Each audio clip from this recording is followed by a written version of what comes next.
Le bus BX1 poursuit son itinéraire. Vous le savez, à chaque jour, sa commune. Aujourd'hui, c'est à Woluwe-Saint-Lambert que nous vous retrouvons, Michel Gaillard.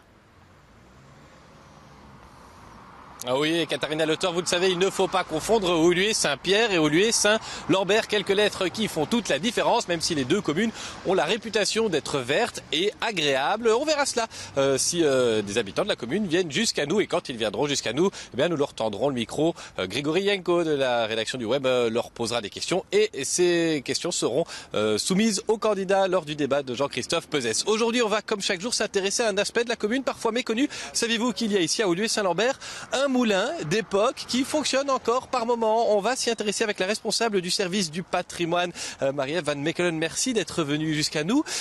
Ce moulin, quelle histoire a-t-il? Il vient de loin avant de s'installer à Woluwe-Saint-Lambert dans les années 60. Oui, il vient de loin. En fait, l'histoire du moulin de Woluwe-Saint-Lambert commence au XVIIIe siècle, mais pas à Woluwe-Saint-Lambert. Donc il est construit à Esplechin, dans la région du Tournaisis. Vers 1935, il déménage sur Arquenière, qui est aussi situé dans le Tournaisis. C'est le docteur Dutoit qui le rachète.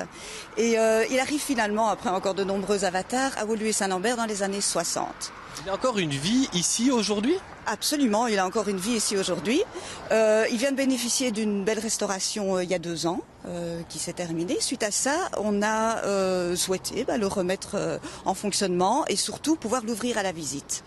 Une partie des aménagements était effectivement de pouvoir faire un chemin de ronde, de mettre des bancs, une borne didactique, etc. Et à partir de maintenant, on peut le visiter. Voilà, depuis le mois de mars. Est-ce que c'est facile de trouver du personnel, des gens qui connaissent? Parce que ça demande quand même un know-how en matière d'artisanat et ça ne court pas les rues, ça, même dans une ville comme Bruxelles. Absolument. Une des difficultés a été de trouver un meunier, effectivement, parce qu'il nous faut un meunier diplômé, donc qui peut montrer patte blanche par rapport à ça. Et c'est grâce au partenariat avec l'ASBL Leuzenmolen, qui gère également le moulin d'Anderlecht, qu'on a pu bénéficier de l'expertise des meuniers. Et ce sont eux qui font les visites, l'accueil, etc.